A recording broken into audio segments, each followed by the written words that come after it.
Côte d'Ivoire, la région du Bélier est particulièrement touchée par le changement climatique et cela se voit dans la vie de ses populations. Nous avons un type d'igname ici qu'on récolte 2 fois dans l'année. Donc la première récolte a lieu en juin, juillet, août. Et la deuxième récolte en décembre, comme actuellement. Et aujourd'hui, certains n'ont pas encore pu récolter le igname de deuxième saison. Quand je tombe et quoi les kilos na, donc ouais c'est quoi les kilos na et que ça ne veut pas. Alors ma kenga au 4 heures du matin, quand ba on get back en soko soko.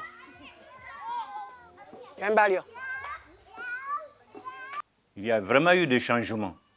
Il y avait la pluie. Donc, nous sommes au bord du fleuve Manama. La pêche était bonne. Lorsque nous allons à la pêche au bord, on revenait avec les paniers pleins. Et les rivières à côté de nous, ici, à côté des villages, ces rivières étaient exploitées. Les femmes étaient heureuses parce que revenant de la pêche, les femmes avaient les cuvettes chargées, les paniers chargés. C'était la belle vie. En dehors des températures extrêmes, de l'augmentation de la durée de la saison sèche, la perturbation du climat a des conséquences sur la vie économique des cantons, villages et par conséquent des villes de la région. Avant, le lac, quand ça remplit, ça vient jusqu'à là où je suis arrêté, même au-delà. La pierre qui est de l'autre côté qu'on voit là, ça va au-delà de cette pierre-là. Mais malheureusement, il n'y a plus rien. L'eau maintenant ne monte plus comme avant. Bon, en plus de cela, la pêche, quand on fait la pêche en temps normal, en principe, quand on tire un coup, ça fait 200-300 000 francs la prise. Mais actuellement, il n'y a plus rien. Quand on tire même, souvent 2 poissons, souvent 1 poisson, souvent même il n'y a rien.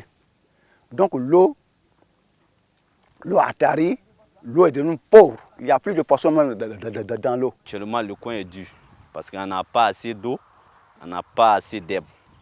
Donc nous sommes obligés de tourner un peu avec les animaux pour qu'ils puissent se trouver à manger. La pêche, l'élevage, les cultures de rente et vivrières sont frappées de plein fouet par le dérèglement climatique à tel point que certaines cultures, comme le cacao et le café, qui faisaient la fierté des paysans de la région, sont de moins en moins cultivées.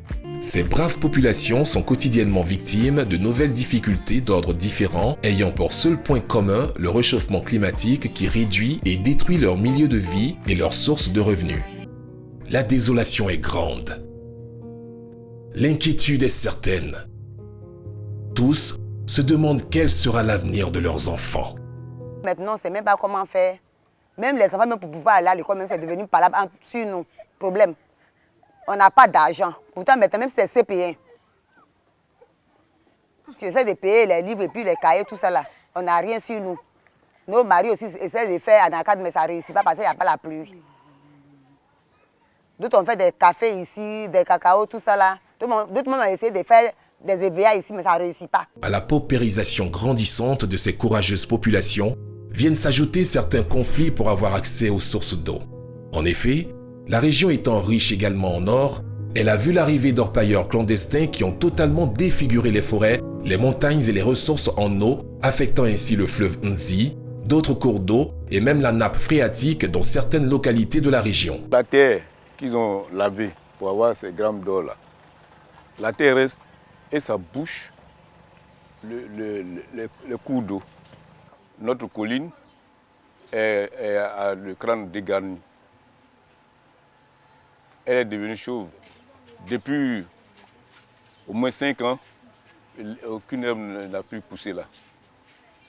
Donc ça veut dire que nous avons perdu ça totalement. L'or est à l'intérieur de la terre, ils doivent laver. Ils utilisent des révélateurs. L'utilisation de ces produits pour traiter l'or d'une part Le réchauffement climatique et son corollaire d'effets néfastes ont contribué à une augmentation du nombre de malades dans la région. On parlerait des maladies dermatologiques et des maladies liées au stress, telles que le diabète, l'hypertension artérielle et autres. Nous assistons non seulement à la rareté des pluies, aussi il faut noter le manque d'eau. Le manque d'eau, à Tibissou par exemple, les problèmes de coupure d'eau sont beaucoup fréquents.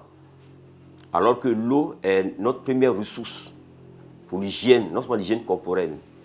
Quand une population n'a pas d'eau, quand une population n'arrive pas à assurer les besoins primaires en termes de santé, cette population-là, elle est vulnérable à beaucoup de maladies telles que les maladies diarrhéiques et autres. C'est face à toutes ces réalités que la citation régulièrement entendue prend tout son sens. L'eau est source de vie. De 2018 à 2019, selon le ministère de l'Environnement et du Développement durable, les départements de Toumoudi, Djekano et Didiévi sont passés à 4508,9 mm de pluie annuelle à 3203,43 mm dans les différents cours d'eau, soit une réduction de 29% de leur niveau pluviométrie en seulement une année. Que ce soit à Toumoudi, comme à Djekano, Didiévi ou Tiébissou, le cri de cœur des populations est le même.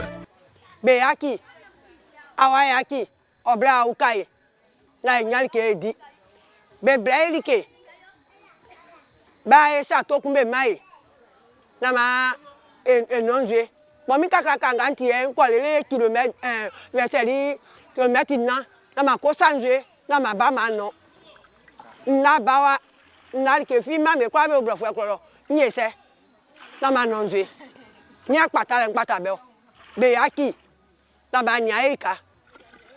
Conscient des préoccupations de ces populations, le Conseil régional du Bélier s'est approché de partenaires techniques et financiers afin de trouver des solutions adaptées. Pour le président du Conseil, il faut traiter le problème qui est multiforme de façon méthodique avec l'aide des différents partenaires au développement. La région du Bélier dispose à l'heure actuelle d'un couvert forestier de l'ordre de 233 000 hectares et avec 11 forêts classées de l'ordre de 38 400 hectares dont malheureusement celles-ci sont infiltrées à plus de 50%. En vue de mettre en place au niveau des différentes régions de Côte d'Ivoire un plan climat territorial, le PNUD, en accord avec le ministère de l'Environnement, a initié une compétition à l'endroit des 31 régions et 2 districts de Côte d'Ivoire. À l'issue de cette saine compétition, la région du Bélier a été sélectionnée en vue de mettre pour la première fois en place un plan climat territorial et en même temps servir de pilote pour qu'à l'avenir, les autres régions puissent en bénéficier à partir de l'expérience de la région du Bélier. À cette occasion, nous espérons que des partenaires viendront avec nous pour nous aider à mettre en œuvre ce plan climat territorial qui se décline en plusieurs projets. Le PNUD, partenaire au développement, a également apporté son soutien. En tant que partenaire dans la mise en œuvre de ce projet, le PNUD se réjouit de l'élaboration du tout premier plan climat territorial pour une localité de la Côte d'Ivoire qui est la région de Bélier. Réalisé avec l'appui financier de l'Union européenne, ce plan climat territorial s'inscrit dans une démarche innovante et totalement inclusive. Ce plan est conçu pour être un véritable outil de planification, d'investissement et de lutte contre les changements climatiques à l'échelle territoriale. Il est donc un document de référence de l'action climatique au niveau local afin d'impulser la territorialisation des NDC.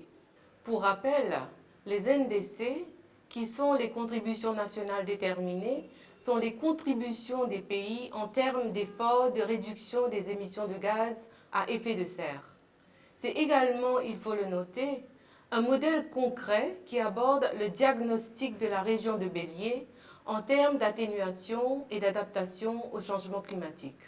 Avec ce plan, Nous franchissons ainsi une étape très importante en matière de développement local en donnant de l'espoir aux populations. Le PNUD voudrait remercier tous ses partenaires nationaux et bilatéraux ainsi que la population de la localité de Bélier pour ce résultat.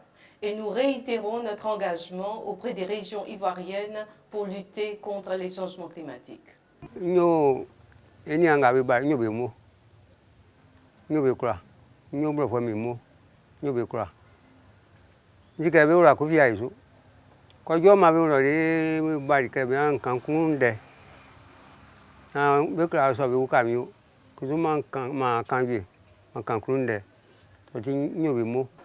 Nous remercions le Conseil régional et ses partenaires pour tout ce qu'ils font contre le changement climatique car il s'agit de garantir notre avenir.